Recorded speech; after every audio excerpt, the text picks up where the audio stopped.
Sénégal, bonjour. Au menu de l'actualité de Vox Populi, une information qui poussera plus d'un à faire du tourpi, fait une beauté. En tout cas, le quotidien Vox Populi de révéler politique des prix de distribution et de consommation. Le kilogramme de riz va passer à 350 francs CFA. Voilà, bok. Semble-t-il de dire. Que dire autour de cette actualité sinon le ministre du Commerce et du le ministre du Commerce annonce une baisse prudente, d'où ces propos à lire dans Vox Populi. Comprenez, c'est au président de la République de faire les annonces nécessaires, d'où la nécessité pour nous de prendre tribune quotidienne ce matin. À la une du journal du groupe des médias, on peut lire que Neketeyo, la baisse du prix du riz annoncée avec tambour et trompette par Sawai peut s'apparenter à du Pachal Forok, Astafourla, à du Narembaï. Vous le décollez? Wallahi talaï. Bon, coût des denrées de première nécessité, une fausse baisse du riz en une fausse baisse du riz en gestation. Voilà le titre qui barre la une de Tribune quotidienne ce matin dans le journal. C'est Moustapha Tal, importateur de riz, qui sans contredire et tout dit si le prix du riz a baissé, c'est parce que l'Inde a réautorisé les exportations. Bon, c'est le riz non parfumé, le moins consommé, qui est concerné par la baisse annoncée avec Tama et Riti par monsieur le ministre du Commerce, Serigne Gueye Diop, dira toujours Moustapha Tal dans Tribune quotidien. Le journal de souligner, en tout cas, cette interdiction d'exporter prise par l'Inde depuis 2022 a été levée le 7 mars 2025. En tout cas, cela a induit une baisse des cours mondiaux et les autres sont obligés de s'allier car l'Inde est leader en la matière. Informe toujours Tribune quotidien ce matin, le journal du groupe des médias de s'intéresser à la célébration de l'Aïd el-Fitr. Bon, crise économique, cherté de la vie, perte d'emploi, la Korité célébrée dans la dèche. D'après Tribune quotidien qui renseigne, l'Aïd el-Fitr célébré dans un contexte particulièrement difficile pour les Sénégalais. Bon, la crise économique, la cherté de la vie et les pertes massives d'emploi gâchent totalement, pour ne pas dire complètement, et voire carrément la fête. Au même moment, Tribune quotidien revient en long et en large sur le rappel à Dieu de Maître Khoureyssi Ba. Et là, il s'agit dans le journal du groupe des médias de l'hommage de Moussa Diakhaté, ancien président de la commission des lois à l'Assemblée nationale. Actualité nationale avec la loi Amadouba numéro 2. Et sur ce point, il y a dans Tribune quotidien le Mbachoum Gerte, signé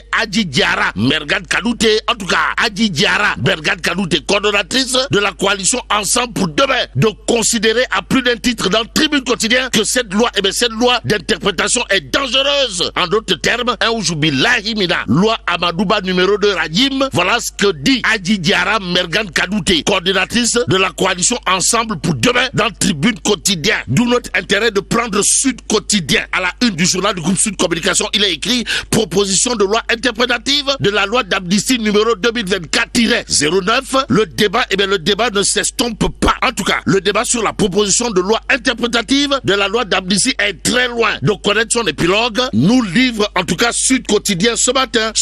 Le quotidien de révéler en tout cas interprétation de l'amnistie Pastef Namadou Pa. Bon, retenons tout simplement et tout bonnement d'après le quotidien que le collectif des victimes demande Raking Tak Taf Taf et Johnny l'abrogation pure et simple de la loi. Et c'est au nom de la loi relative au droit à l'information que le quotidien renseigne. La CNDH et le bureau du HCDH veulent la publication Raking Tak Taf Taf et Johnny des rapports d'enquête sur les morts. Et c'est avec la mort dans l'âme qu'il conviendrait de lire dans le quotidien ce que dira Maître Aïssata Talsal, président du groupe parlementaire Takou Walou, à savoir ce sont eux qui ont peur, qui ont la trouille de l'abrogation. Bon, abrogation, non. Proposition de loi interprétative de l'amnistie, oui. Voilà la position claire et nette de l'initiateur de la loi. Et aujourd'hui, dans l'As quotidien, on peut lire la CNDH, comprenez, la Commission nationale des droits de l'homme, dirigée par le professeur Amsatou Sow Sidibé, demande l'avis des sages. Comprenez, l'avis du Conseil constitutionnel. Bon, pourvu que tout cela ne tombe dans l'oreille d'un sourd. Si on en croit cette fois, le point actu ce matin, le journal, en tout cas, d'indiquer loi interprétative de l'amnistie, professeur Amsatou Sow Sidibé déconseille le passage en force. Force est de retenir d'après le point actu quotidien que le professeur professeur Amsatou Sow Sidibé invite l'État au dialogue et l'Assemblée nationale à s'assurer devant les 7 sages de la constitutionnalité de la loi interprétative. En attendant, restons avec le point actu qui affiche les Punkal Imam Kouroubaï Falenga d'Imam Mbolde Bouride, signé Mansour Faye. Bon, Sawai, Goro National alerte la société civile sur les dérives du régime. Et c'est à plein régime que tourne Mansour Faye, histoire de déclarer, vous n'avez pas le droit, alors là, pas du tout le droit, du tout le droit de faire profil bas. Depuis quand dire à un menteur qu'il ment est devenu une insulte? Voilà l'interrogation, en tout cas, de Mansour Faye dans le point actu ce matin. Le journal de souligner l'autre point aux allures de bombe à fragmentation. Signé Sawai, Mansour Faye, comprenez? La presse libre est en train d'être bâillonnée et ostracisée. Nettoyez Goro.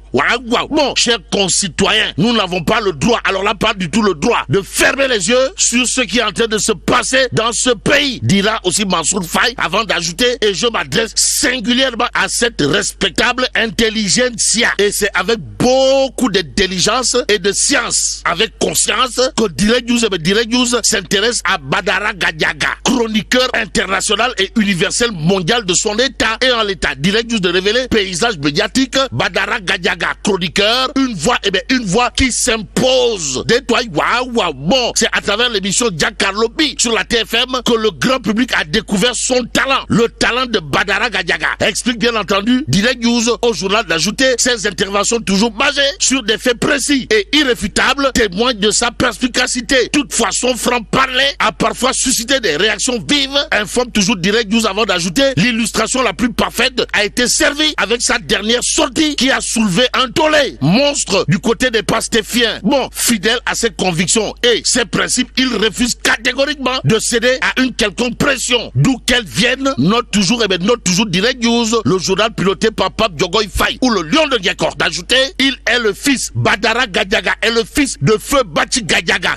Bachi Gadiaga, Walay, fils de Bachi Gadiaga. Bachi Gadiaga, ancien secrétaire national chargé des affaires sociales et religieuses du parti Rewmi, qui a fait les années de braise du PDS. En d'autres termes, bon sang ne saurait mentir, si on en croit bien entendu Direct News à propos de Badara Gadiaga. Ainsi, c'est donc naturellement qu'il a suivi les traces de son père, Bachi Gadiaga, l'immense Bachi Gadiaga, le balèze Bachi Gadiaga, en intégrant le parti Rewmi, où il a occupé pendant 16 ans des fonctions stratégiques au sein du secrétariat national et de la cellule de communication. Précise également Direct News que retenir d'autres autour de Badara Gadiaga, Ibn Bachi Gadiaga. Sinon, ce que nous livre le journal Direct News, comprenez, le Djankalar, le gros scorpion, le Djankalar de Grand Dakar, à l'image de l'équipe nawetan de Djankalar de Grand Dakar, fidèle à ses principes et droits dans ses bottes. Ainsi, Daoulcho, biétiste du journal, d'expliquer qu'on l'aime ou pas, Badara Gadiaga, Ibn Bachi Gadiaga, est en train de tisser sa toile avec perspicacité. Que dire d'autre autour de l'actualité des chroniqueurs de l'heure, sinon ce que nous livre Tribune Quotidienne ce matin, le journal du groupe des médias, en tout cas dédié, plainte d'Azoura Fall, libéré après son audition, le chroniqueur champion toute catégorie confondue au plan mondial de son état, comprenez Abdounger, maintient ses propos. Que dire en tout cas, sinon Sawai, Abdounger, c'est comme qui dirait le Gorfit aux allures de Foulaïgaï Dakar. Si on en croit bien entendu Tribune ce matin, le journal du groupe des médias, en tout cas, de nous intéresser à une situation bizarre de chez bizarre. De quoi s'agit-il, de sale temps pour les finances publiques. En tout cas, snobé par le FMI, Pros, la porte du Bourg, comprenez, Ousmane Sonko lance un emprunt obligataire à un taux très élevé, c'est-à-dire 6,40%. Et là, mais là, tu es donc de Tchei Allah. Fouji Diabati. Bon, que Dieu préserve le Sénégal.